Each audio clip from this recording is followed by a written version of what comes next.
Assalamualaikum warahmatullahi wabarakatuh. Kami dari kelompok 4 yang beranggotakan pertama, Fajar Agung Fauzi dengan NIM 3342110.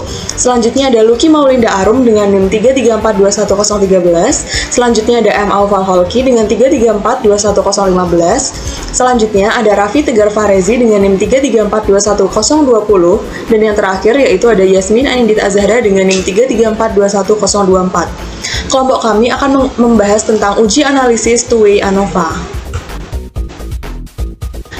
Untuk pembahasannya sendiri, yaitu yang pertama ada pengertian dari two-way ANOVA, selanjutnya persyaratan dasar uji two-way ANOVA, jenis-jenis ANOVA two-ways, keempat perbedaan antara one-way dan two-way ANOVA, dan yang terakhir yaitu contoh soal uji two-way ANOVA.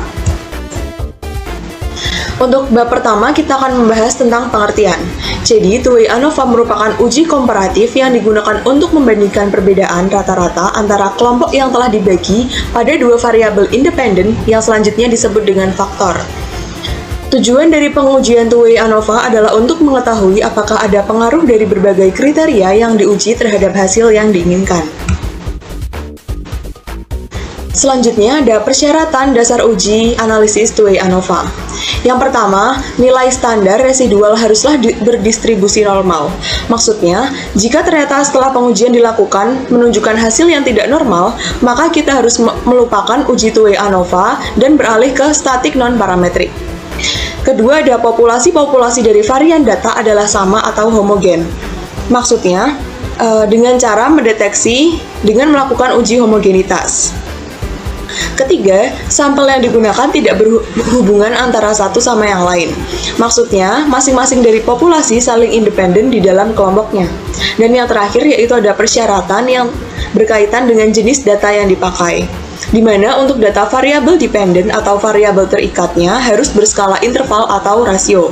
Sementara untuk data-data variabel independen atau variabel bebas adalah berskala kategorial.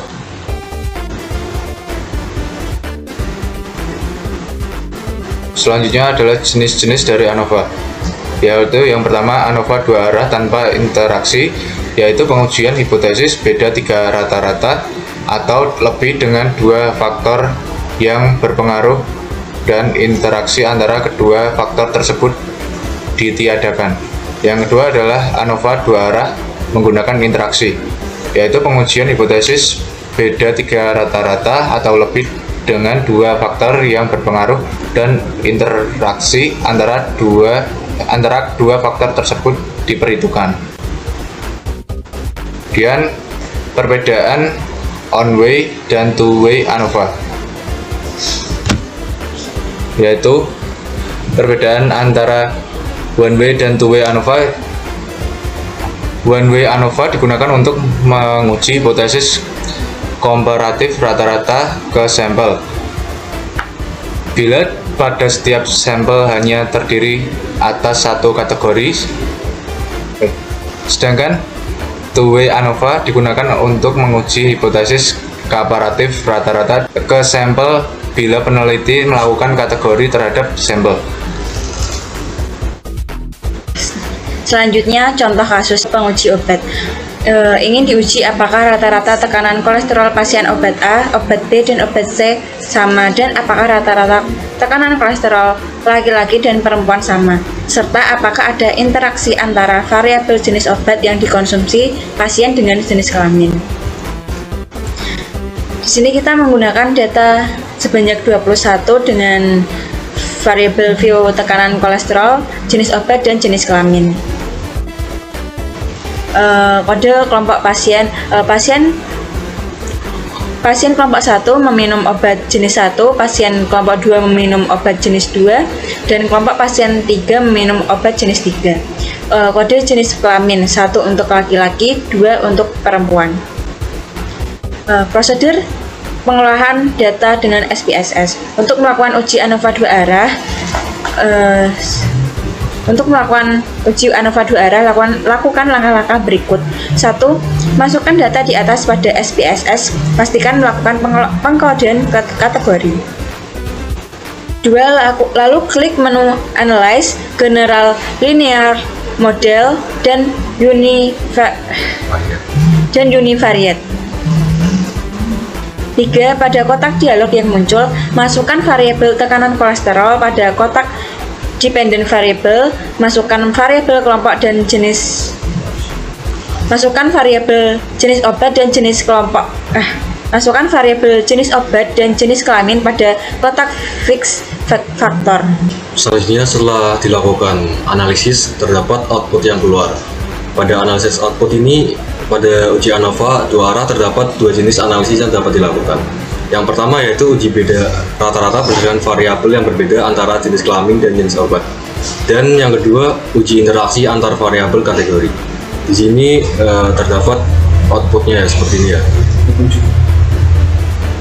Lalu untuk analisis pertama sini uji beda rata-rata tekanan kolesterol berdasarkan jenis obat yang digunakan dengan hipotesis H0 rata-rata tekanan kolesterol orang peminum obat jenis 1, jenis 2, jenis 3 adalah sama. Dan untuk H1 rata-rata tekanan kolesterol orang peminum obat jenis 1, 2, dan 3 adalah tidak sama. Terdapat suatu perbedaan.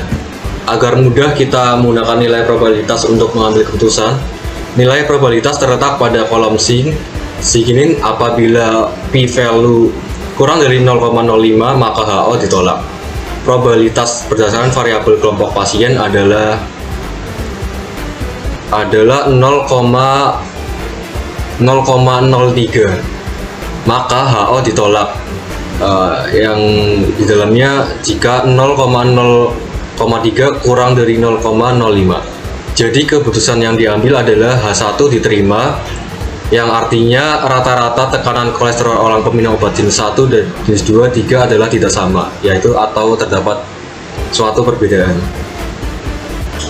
Untuk yang kedua, uji beda min tekanan darah berdasarkan jenis kelamin. Hipotesis H0 min tekanan darah antara laki-laki dan perempuan adalah sama. Untuk H1, min tekanan darah antara laki-laki dan perempuan tidak sama. Jadi untuk mengambil keputusan apabila p-value kurang dari 0,05 maka H0 ditolak.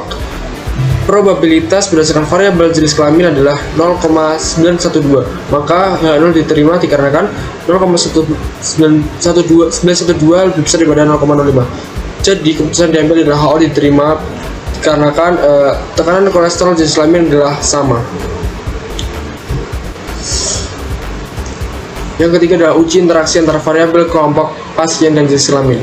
Untuk uji interaksi antara variabel apabila p-value kurang dari 0,05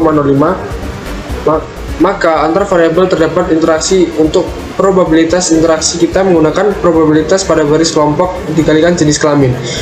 Didapat probabilitas 0,017 maka dapat diambil keputusan bahwa interaksi antara variabel kelompok pasien dan jenis kelamin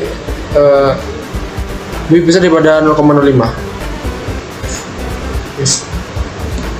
Sekian dari kelompok kami. Kurang lebihnya mohon maaf. Wassalamualaikum warahmatullahi wabarakatuh. Waalaikumsalam warahmatullahi wabarakatuh.